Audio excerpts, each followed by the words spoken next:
Assalamualaikum warahmatullahi wabarakatuh.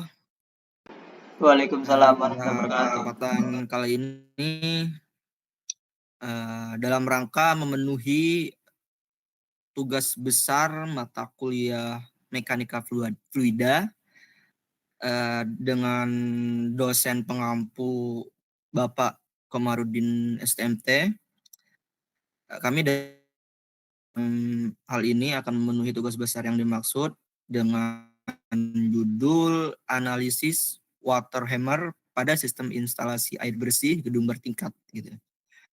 Kelompok kami sendiri terdiri dari 4 orang.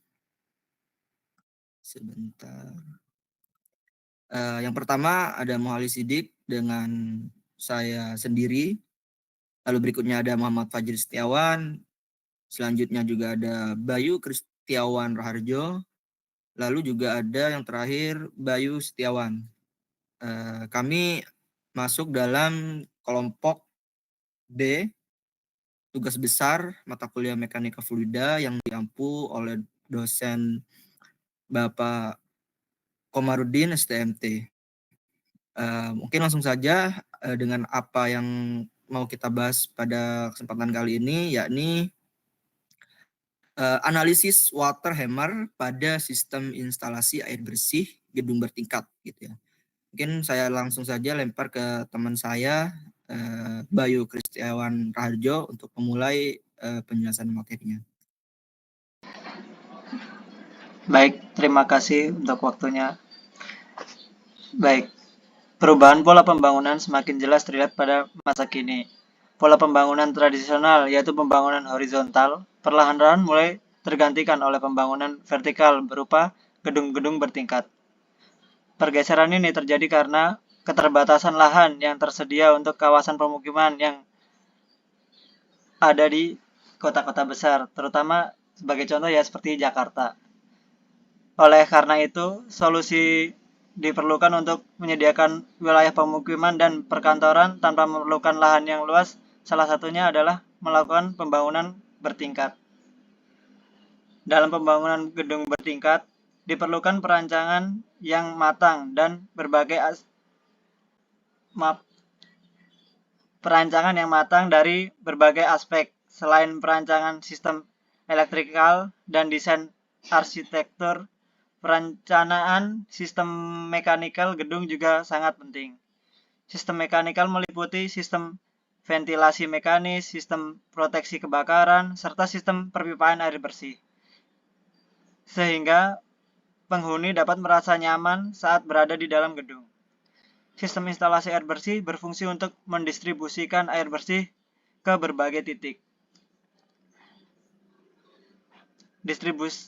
Sistem penyediaan air yang digunakan pencegahan kontaminasi dalam sistem, laju aliran dalam pipa, kecepatan aliran, tekanan air, serta potensi masalah akibat penggabungan cadangan air bersih dengan sistem pemadam kebakaran. Pada instalasi air bersih seringkali ditemukan masalah lonjakan tekanan air atau water hammer. Water hammer adalah fenomena yang terjadi akibat fluktuasi tekanan yang disebabkan oleh penutupan katup secara mendadak atau penghentian pompa secara tiba-tiba. Kondisi ini menyebabkan lonjakan tekanan pada pompa dan pipa. Dampak negatif yang ditimbulkan dari fenomena ini meliputi kerusakan pada katup, getaran pada pipa, gangguan pada tumpuan pipa, hingga terjadinya kavitasi pada impeller pipa. Jika lonjakan tekanan terjadi tinggi, hal ini dapat mengakibatkan kerusakan atau bahkan pecahnya pipa. Fenomena ini dapat menimbulkan dampak serius apabila sistem perpipaan tidak dirancang dengan mempertimbangkan risiko water hammer. Baik, next untuk Bang Ali. Adapun rumusan masalah yang kita angkat dari latar belakang tadi, satu, penyebab terjadinya water hammer pada instalasi air bersih gedung bertingkat. Untuk kedua, akibat yang ditimbulkan apabila terjadi water hammer pada instalasi air bersih pada gedung bertingkat. Tiga, cara mencegah terjadinya water hammer pada instalasi air bersih gedung bertingkat. Adapun tujuan penelitian ini kita lakukan. 1. Untuk menjelaskan pengertian water hammer pada instalasi air bersih gedung bertingkat sehingga dapat memberikan pemahaman yang jelas mengenai fenomena tersebut. Kedua, mengidentifikasi penyebab terjadinya pada instalasi air bersih gedung bertingkat untuk mengetahui faktor-faktor yang mempengaruhinya. 3. Menganalisis akibat yang timbul apabila terjadi pada instalasi air bersih gedung bertingkat, baik terhadap pipa maupun sistem yang terhubung. 4. Menyampaikan cara-cara pencegahan untuk mengurangi resiko pada instalasi air bersih gedung bertingkat guna menjaga kinerja dan kenyamanan pengguna gedung. Baik, next, Bang Ali. Baik, penelitian ini diharapkan dapat memberi manfaat seperti meningkatkan kendala sistem instalasi air dengan merancang sistem yang lebih tahan terhadap tekanan tiba-tiba, serta mengurangi resiko kerusakan infrastruktur akibat kebocoran atau pecahnya pipa. Selain itu, penelitian ini membantu meningkatkan efisiensi operasional sistem distribusi air, mengurangi biaya pemeliharaan dan perbaikan, serta meningkatkan keamanan penghuni dan operasional gedung yang meminimalisir resiko ledakan pipa. Hasil penelitian ini juga dapat menjadi dasar untuk pembangunan teknologi baru seperti peningkatan pelindung tekanan atau kontrol berbasis IoT dan berkontribusi dalam penyempurnaan desain instalasi air bersih di gedung bertingkat. Batasan masalah yang kami angkat pada tugas besar ini adalah pengamatan water hammer hanya difokuskan untuk mengetahui fenomena water hammer dan penggunaan proteksi sebagai alternatif penanggulangan water hammer. Mohon maaf. Baik, bisa dilanjutkan untuk bab 2-nya, Bang Ali. Kemudian pada bab 2 yaitu tinjauan pustaka. Yang pertama yaitu teori pendukung. Kemudian pada tekanan dan kecepatan aliran air yaitu sangat penting kaitannya dengan pergerakan air pada sebuah pipa. Kecepatan aliran air yang tidak stabil akan mengakibatkan tekanan air yang tinggi ataupun rendah. Tekanan air yang tinggi dapat mempengaruhi kerusakan pada sebuah alat plumbing karena seringnya terjadi pukulan air. Kemudian sedangkan apabila tekanan air terlalu rendah akan mengakibatkan suplai air bersih yang tidak maksimal pada setiap lantai gedung.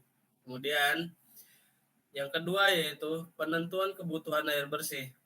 Menurut Nur Bambang dan Murimura 2005, terdapat beberapa metode yang dapat digunakan untuk menaksir besarnya kebutuhan air tersebut.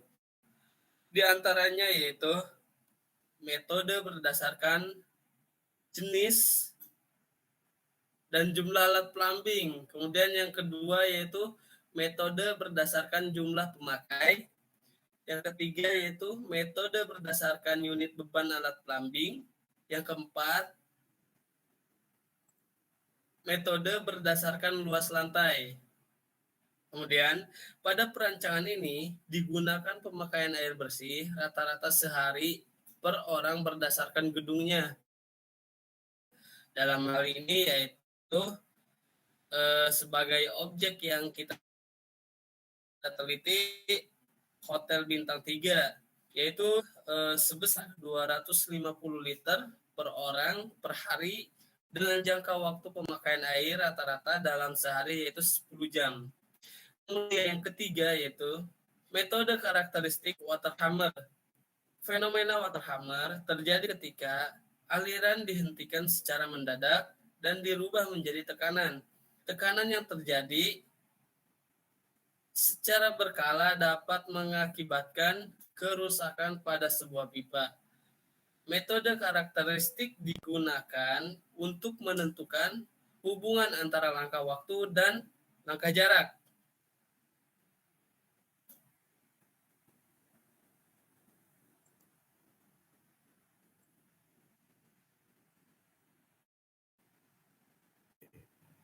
Oke, tes dengeran kah suaranya? Untuk bab 3 kali ini metodologi penelitian. Metodologi pengumpulan data yang kita lakukan saat ini itu menggunakan metode komputasi, yaitu menggunakan dengan software EFT Implus 4.0 untuk memanipulasi pemodelan yang telah dibuat. Pemodelan metode komputasi dipilih dikarenakan memiliki beberapa keuntungan dibandingkan dengan eksperimen, yakni lebih praktis, lebih relatif murah, serta hasil yang diperoleh lebih cepat dengan data yang lebih banyak. Dan di sini pun kita juga menggambarkan kurang lebih menggunakan AutoCAD untuk sebagai deskripsi kasus dan penyelesaiannya seperti apa. Bisa dilihat di sini ada skema diagram alir yang nantinya juga yang kita sudah ikuti, seperti ada data input, membuat mode simulasi, dan dari situ juga banyak ukuran-ukuran yang kita ini. Dan terakhir itu apakah cara paling efisien itu dengan menggunakan arrester waterhammer. Nah, di sini setelah itu next. Nah, di sini ada juga objek penelitian. Kasus yang dibahas pada tulisan ini adalah waterhammer pada sistem instalasi air bersih gedung bertingkat, yang mana kasus ini sering terjadi mengakibatkan pipa sering bocor sehingga dibutuhkannya cara agar mencegah terjadinya kebocoran pada pipa ini.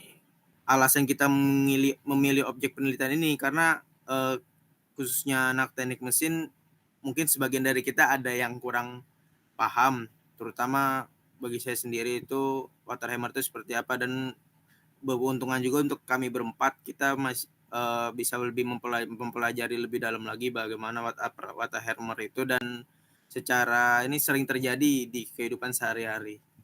Next. Nah, hasil dan pembahasan. Nah, pada diagram ini ialah diagram fenomena yang menjelaskan fenomena waterhammer dari awal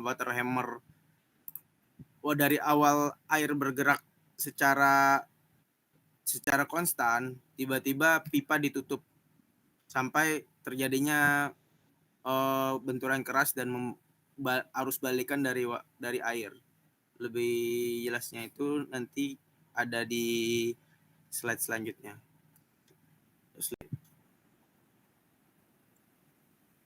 Nah, penyebab waterhammer secara umum itu ada tiga jenis ya. Ada tiga yang sering terjadinya, itu pengoperasian pipa. Mengapa disebut pengoperasian pipa? Pengoperasian pipa itu secara garis besar itu dia tidak sesuai dengan semburan airnya itu tidak sesuai kecepatan tekanannya itu. Jadi mungkin ada yang terlalu kencang, padahal gedungnya itu hanya cuman misalkan 5 lantai. Ini dia semburannya kencang, di fullin sama dia sampai ke maksimal itu bisa ke 5 lantai. Jadinya tekan makin kencang, dan pada saat ditutup kerannya untuk maintenance dan ada arusan balik.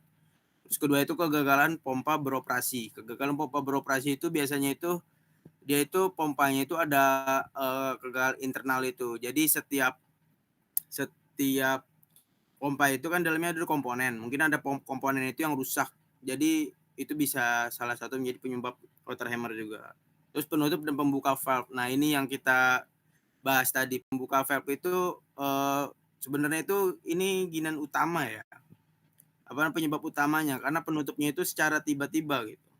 Jadi secara tiba-tiba air mengalir secara konstan, tiba-tiba ditutup. Nah, itu ada arus balikan yang sangat kencang. Next.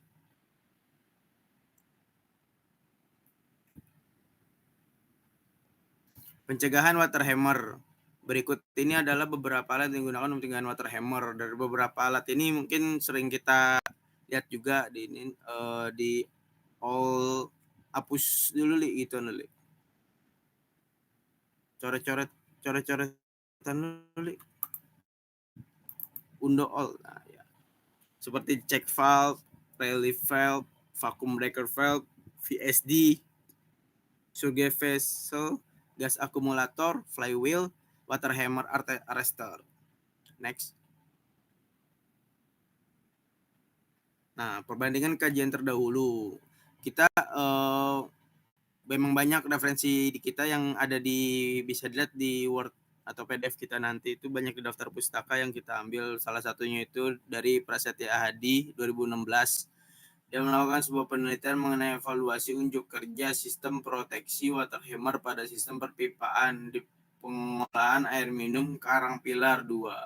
Sebagai langkah awal dengan evaluasi proteksi water hammer yang digunakan pada pemodelan ini, dilakukan simulasi yang dimodelkan yang ini mampu mendistribusikan air bersih dari reservoir dari IPAM Karang Pilar 2 sampai ke tandon besar di pusat gede Surabaya dengan kapasitas total 2000 liter per detik. Nah, dari hasil cara simulasi tadi ini bahwa debit air sampai ke tandon besar dari pusat gede Surabaya menghasilkan penurunan menjadi 1949 liter per detik. Penurunan ini nilai debit air disebabkan oleh beberapa hal seperti pemasangan pompa dengan sistem paralel dan hambatan-hambatan pada lainnya. Next. Nah, di sini ya kita sudah mulai berfokus kepada kasus yang ingin kita bahas. Nah, kasus yang kita bahas itu, deskripsi kasusnya itu ialah ada sebuah gedung bertingkat berkala melakukan perawatan berkala setiap bulannya pada pipa air bersih untuk menjaga kualitas air yang ada pada gedung bertingkat tersebut. Namun ada masalah yang timbul pada pipa tersebut, yaitu sering terjadinya bocor pada sambungan pipa dengan katup penutup yang diprediksi terjadi karena adanya water hammer. Water hammer tadi seperti yang teman-teman tadi bilang, fenomena terjadinya fluktuasi tekanan yang timbul akibat peningkatan dan penurunan kecepatan aliran secara tiba-tiba. Nah, water hammer ini secara garis besar itu dia ini airnya berjalan secara normal. Ini sebelum ini masih terbuka, air masih jalan, ada biru-biru di sini. Sini ada biru-biru. Ini masih kebuka. Nah, setelah itu ditutup secara tiba-tiba. Jadi ada arus balikan di sesuai garis yang saya hijaukan ini. Ada secara tiba-tiba dan ada terjadi kebocoran di sini. Kurang lebih seperti itu. Next slide.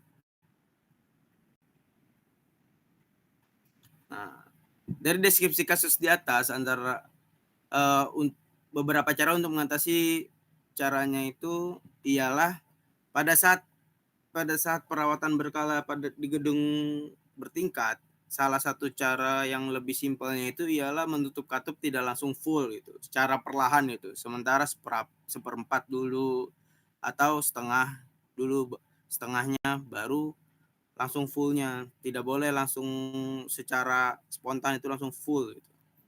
Nah, atau memasang flywheel yang bertujuan untuk memperlambat putaran poros yang terhubung dengan impeller pompa ketika pompa berhenti beroperasi sehingga impeller pompa tersebut aliran akibat water hammer dan akan mencegah putaran impeller pompa tersebut berbalik arah dan menyerupai fenomena turbin yang tentu akan merusak seluruh elemen motor bergerak.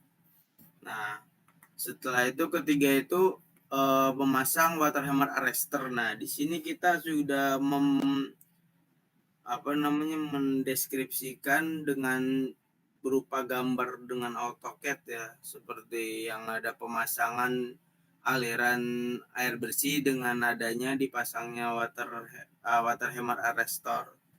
Nah, di gambar kiri ini ialah aliran yang pada saat katupnya itu masih dibuka. Katupnya ini yang saya buletin di tengah, di dalam bulatan ini masih dibuka, aliran air masih terus jalan. Nah, di dalam water hammer arrestor dia ada piston peredam. Nah, jadi pada saat katupnya ditutup secara spontan atau ditutup secara perlahan, masih tetap ada yang namanya water hammer. Saya tandain garis ini di garis merah. Nah, nanti ada akan aliran air bolak-balik balikan air, dan karena sudah ada water hammer arrestor, dia akan mendorong piston peredam itu ke atas. Nah, tujuan dari water hammer arrestor ini untuk mengurangi tekanan balik dari dari air tersebut. Jadi di bagian sambungan pipa ini aman, tidak terjadi kebocoran karena aliran airnya sudah digerakkan ke atas water hammer arrestor, sehingga air bisa mengurangi tekanan air. Seperti itu. Next, Li.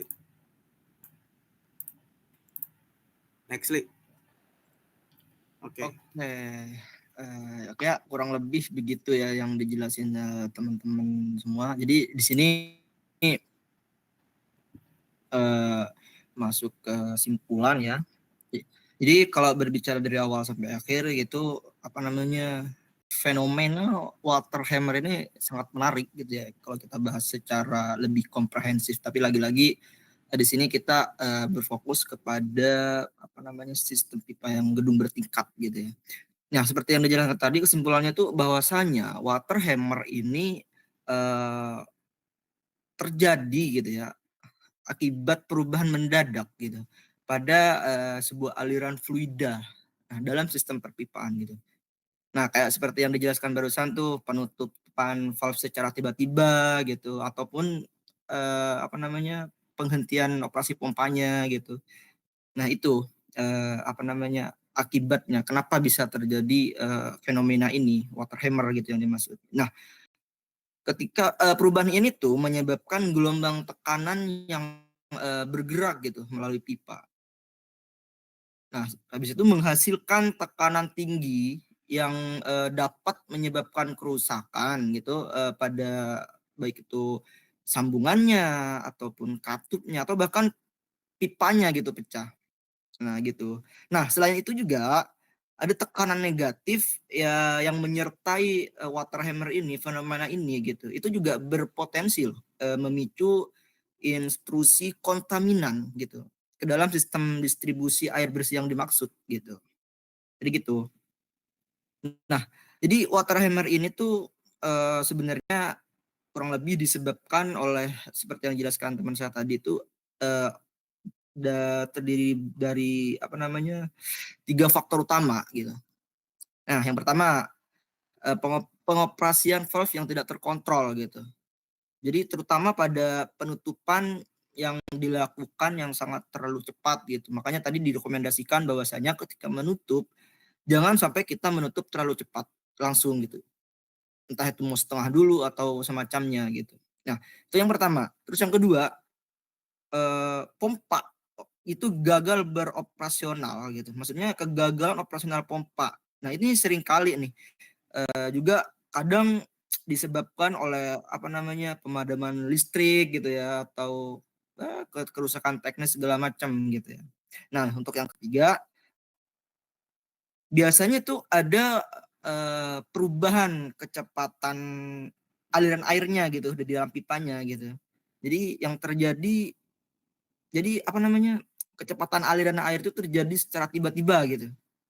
Kenapa terjadi itu gitu?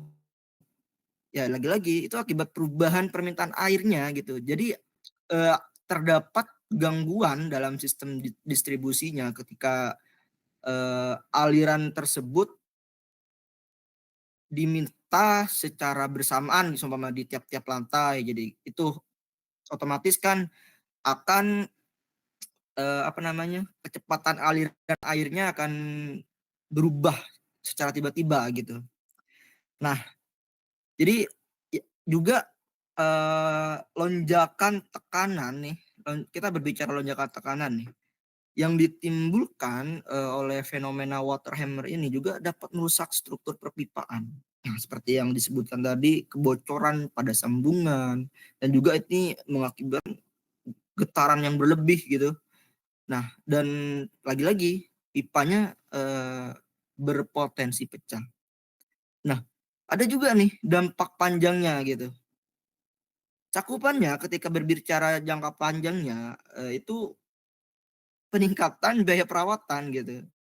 Bahkan perlu penggantian infrastruktur yang dimaksud gitu. Nah, ini juga ada pengaruhnya nih penurunan efisiensi distribusi air bersihnya nanti. Tentu resiko ini juga sangat dapat membahayakan bagi penghuni gedung gitu yang dimaksud. Jadi terutama jika kerusakan tiba-tiba mendadak terjadi gitu pada pipanya. Jadi ya memang membahayakan gitu kan ya. Di sisi lain bahaya terhadap instalasinya, di sisi lain terhadap kebutuhannya gitu. Nah, sekarang simpulan dari kalau berbicara hasil simulasi dan analisis kami yang tadi teman-teman jelaskan beberapa gitu. Jadi perangkat proteksi pada water hammer ini terbukti efektif dalam menguranginya. Tadi disebutkan ada arrestor. Itu dapat meredam lonjakan tekanan dengan mekanisme piston yang fleksibel gitu. Jadi dia menyesuaikan dengan tekanan fenomena water hammer yang terjadi gitu. Itu yang kalau berbicara water hammer arrestor gitu ya tadi ya. Lalu berikutnya flywheel. Nah, ini juga membantu mengurangi nantinya tekanan balik. Seperti yang disebutkan terakhir, ada tekanan balik kan. Jadi flywheel ini membantu mengurangi tekanan balik dengan meningkatkan inersia sistemnya gitu. Nah, sedangkan kalau tadi juga disebutkan ada gas akumulator juga ya. Nah, kalau gas akumulator itu upayanya tuh menjaga keseimbangan gitu antara udara dan air gitu di dalamnya. Itu dalam rangka untuk menstabilkan tekanannya gitu. Nah, terus juga ada check valve, valve juga apalah dan source vessel tadi juga disebutkan. Itu juga dalam rangka memberikan perlindungan nih terhadap fluktuasi tekanan gitu. Jadi itu bisa diantisipasi lah dari hal-hal yang menjadi studi kasusnya seperti yang teman-teman saya bahas tadi gitu. Itu sih kesimpulannya dari apa yang bisa saya sampaikan dan dijelaskan teman-teman kami sebelumnya. Kurang lebih itu aja. Cukup sekian dari apa yang bisa kami sampaikan tentang analisis kami, yaitu kembali ke slide pertama, analisis water hammer pada sistem instalasi air bersih gedung bertingkat. Kurang lebih itu yang bisa kami sampaikan. Jika ada kesalahan kata ataupun dalam tata bahasa, kami mohon maaf sebesar-besarnya. Assalamualaikum warahmatullahi wabarakatuh. Waalaikumsalam. Assalamualaikum warahmatullahi wabarakatuh.